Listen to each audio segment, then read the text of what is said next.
Hey, Mike McCoy here. How's it going on this cold wintry day?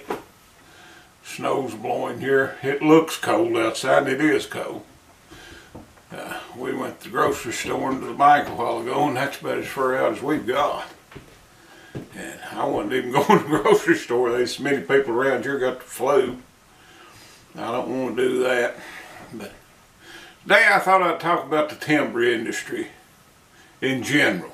You know, for when we went to the Paul Bunyan show up there, the size of the logging equipment and stuff just amazed me. I started logging in 1985, and if you had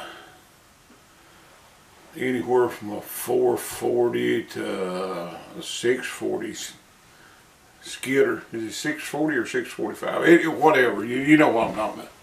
I mean, you was a good sized logger, especially if you had that 640.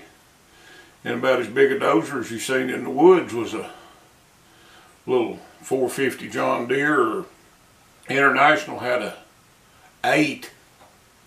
And some of the fellers had a 4 Cat or a TD9 International. Neither one of them was, in my opinion, was all that great in the woods, but you know. And maybe a Prentice F or a G loader in a log truck, you know, maybe a saw or two, and that is it. And a log truck is anything from a straight truck to a tandem. A few people had triaxles. I don't know if anybody hardly had road tractors, because most of the roads around here you couldn't get them in there anyway. And before that, I mean, it was, when I was just a little kid, a lot of people still logged with horses. And they loaded with what we call a stiff boom skidder. Or it's made like a wrecker. I'm sure a lot of the older loggers know what they are. And what you done, you backed your truck under it and took a set of tongs and got a hold of them logs and pulled them up in the truck. And you had a man hooking on the ground, and you had a man on the truck, and you had an operator. It took 3 to work the thing. And dangerous, my God, that is dangerous. In my opinion, the knuckle boom was probably one of the best innovations to logging that we've had in recent times. And up here in Asheville, there's a company called Farm Equipment. They sold Ford farm tractors and stuff. And they got the Franklin dealership and the Prentice loader dealership. And they made sawbucks, buck saws, and log trailers there. And from all accounts, they built a good product. But when I started logging, I don't think I hardly knowed anybody that had a buck saw, and then a few people got them. And a buck saw was a big help, but you had to have a pretty good loader to pull a buck saw. And I started out with an old stiff boom skidder, and then finally got ahead enough that I bought an old Prentice G loader, I think, which wasn't worth 2 cents, but you know, it was what it was. And I bought a tree farmer skidder, and that thing was absolutely useless. I never could get along with it. I sold it. Sold it and financed it for 6 months, and it took me 3 years to get my money, and didn't think I ever would. But you know, you look at, like in YouTube and stuff, these bigger loggers, they've got multiple skidders, dozers, track hoes, feller bunchers. I don't think if you had a logging operation that big down here that you could support it. I know there ain't no one mill that would take all you could put out. For most of these bigger mills around here, they buy timber and they've got their own loggers, and their own loggers naturally is going to get preference. And if you was one of their loggers, I don't even know then if you could keep the payments up on it. For there've been a lot of people down here tried to go big, and usually without a doubt they'll fail. They'll run out and they'll buy like $1 million worth of logging equipment, and the next thing you know, they're cut off and they're having to sell it. See, we've just got one place to sell wood pulp down here. I think there's a place in Tennessee now, but for years and years, there's one place out in Canton. And they've been a lot of people. They've sung a good song to them. They've run out and bought all this logging stuff, and then the economy will take a little downturn. They're back broke again, you know.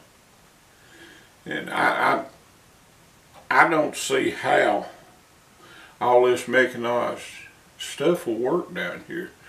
For one thing, our terrain's extremely rocky and steep, and that's a big problem right there.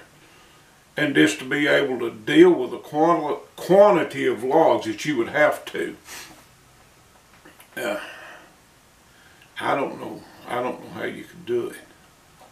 Somebody smarter than me might could. For a sawmill my size, just a regular automatic sawmill with a head saw, I don't think can even compete in today's economy in sawmilling. If you ain't got resaws and stuff where you can shove a bunch of lumber through there, I don't think you can compete. I wouldn't even want to try. For on a real good day, you might put 10,000 feet through my mill. Probably closer to 6,000 to 8,000. And you just can't hire the help you have to have and make it work. I mean, just the bookwork on something like that's tremendous. You've got to have people in the office.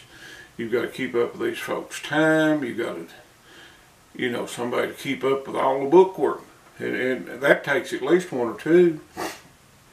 And then you got to have, you know, if you're going to cut hardwood lumber, you're going to have a grader. If you ain't got a grader, they'll just steal it. So there's a huge amount of money tied up in something like that. I mean, even these big mills, they don't have to stump their toe hard at all to be having an auction in a few days. Happens all the time. I mean, if you get these flyers and stuff, you'll see that. And the timber business is tough. I think right now in Buncombe County, there's 2 circle mills left. And mine and another one in Asheville, neither one of us does anywhere near enough to call us a production mill. It's just not practical.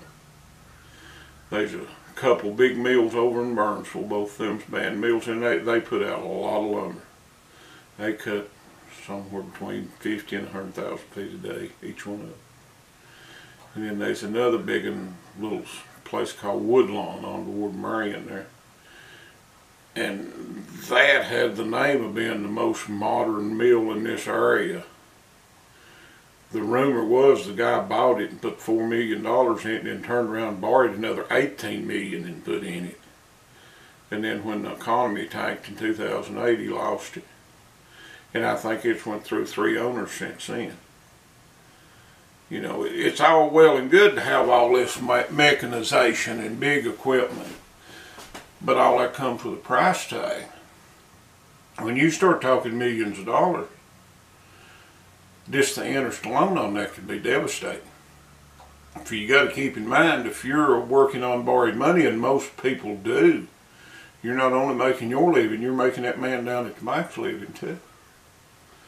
So, I don't know where this timber industries are going to. I know it's dropped off a lot here in North Carolina. For at one time, we was called the furniture capital of the world.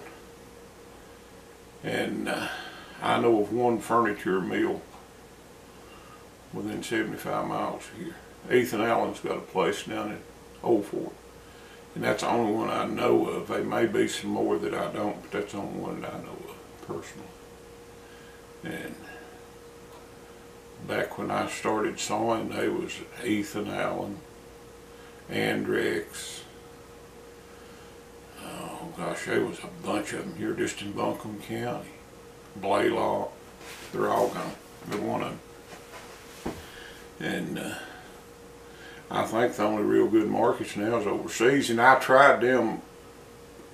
I didn't do no good with it. I mean, if you, I don't know how you'd break into them markets and get paid. We got robbed when we done it. There was 2 tractor and trailer loads of lumber sitting down there at the sawmill and basically rotted because they just tried to screw us out of them. We wouldn't let them do it. And I don't know what the answer is. But you know, the days of buying you a good chainsaw and going to work, being a contract cutter is few and far between anymore. Down here there's still quite a bit of that. Down here a basic, most of you logging outfits has got a dozer and a skidder or 2 and a big knuckle boom and 2 or 3 trucks. And that's your good size logging operation. And there's not, I mean, used to there's loggers up in every holler. Now I don't know of 4 or 5 it's still standing in this area. Most of them's quit. And it's kind of a shame. But in this part of western North Carolina, most of our timber grounds got houses on it now. They've been a huge influx of people here, so that means a whole lot. And when I first started logging, they brought a highline crew in. Brand new highline, they imported to help out of Oregon or Washington State one. They had one of the biggest knuckle booms I'd ever seen for that time. And they was trying to log pulpwood with that. And it lasted less than a year and it broke. You know, you can't log pulpwood with a highline operation. I know down here pulpwood don't bring hardly nothing. I don't think it's bringing much over $20 a ton now. And you start trying to drag that out of the woods with a highline, it don't take long to go broke. I'd say the payments on that thing's thousands of dollars a month. But now it was a sight to behold. There's people come from all over to watch it. And they've been a little helicopter logging in here. They cut the Mars Hill watershed and they logged it with a helicopter, but now there was a lot of oak and cherry in it. And some sawmill out of Virginia bought it. And they hauled it up there. But that was the last big track I know of around here. And China's bought 2 or 3 mills in this area, but I don't think they've held them. I think, hey, some guy from China evidently's got a little money and he trades in sawmills. He'll buy one, get up going good, and then sell it. It's what I've heard. Now, I don't know that for a fact. But right now, logging would be tough. It would be an awful hard thing to break into, I would think. Because they just ain't that many games in town, and all these bigger mills has got their own loggers, and you ain't gonna get in on that. They're established, and that's the way they'll keep it. And there's one logger in Burnsville, I think it's retired. I seen he had a bunch of equipment over there for sale, and he had a mechanical feller buncher, a track deal with, you know, sort of made like a track over, but it had a falling head on it. I don't know how good luck he is having with it, but he had one that looked fairly new. But I've not seen or heard one working around here. There's not many places you could work one of them, even one with a cavity till it would be kind of tough. And just paying for something other like that. I mean, you've got to make a living, you've got to make enough to pay for something, and I don't see how you could do it. Most of the jobs around here is around 100,000 feet or less. There's a few bigger ones, but most of them ain't that big, you know. And even the bigger jobs, I'd say 500,000 feet would be considered a big job. But it's a little different down here from what I've been told. But now, I ain't kept up with it. I really ain't. I don't. There's a couple of loggers I know what I talk to. And one of them, Tommy Boyd, he was telling me the last time I had him talked, he was in the market for a track hole, and he was thinking seriously about tapering off from logging so much and get more into construction, pushing out house seats and stuff. And I'm thinking there'd be more money in that. I don't know. I know some boys that's done it and done right well with it, but that again is something other that you could just stump your toe one time and be broke. Most of them's got huge payments. But I don't know where this is going to. It's hard to tell. We've got the Great Smoky Mountains, which ain't too far from here.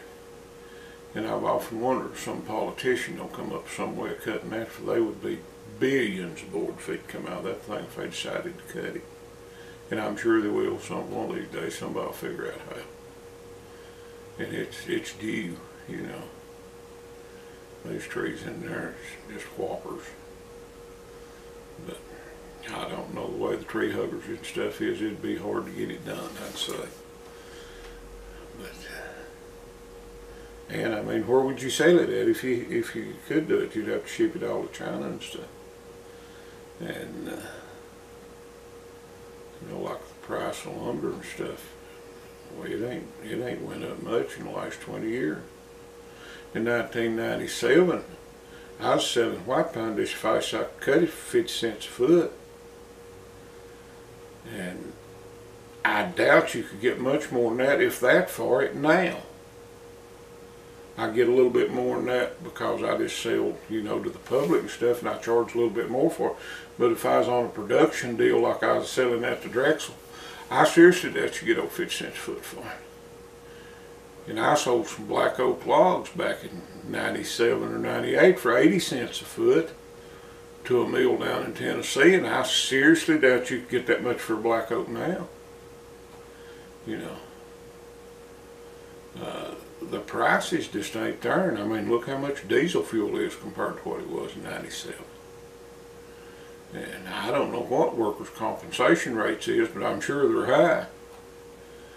And you know, if you work people, you've got to have workers' compensation. If you're working hourly people, I mean, you got to put them matching funds in on the retirement and Medicare. You got to pay unemployment insurance. I'd say if you was paying a man $15 an hour, you'd be coming out really good at 20 an hour by the time it's said and done.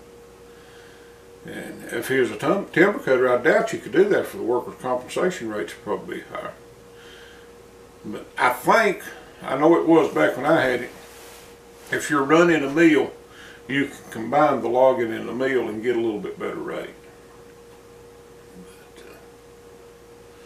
And the price of equipment and stuff, I mean, my God. $250,000 for a skidder?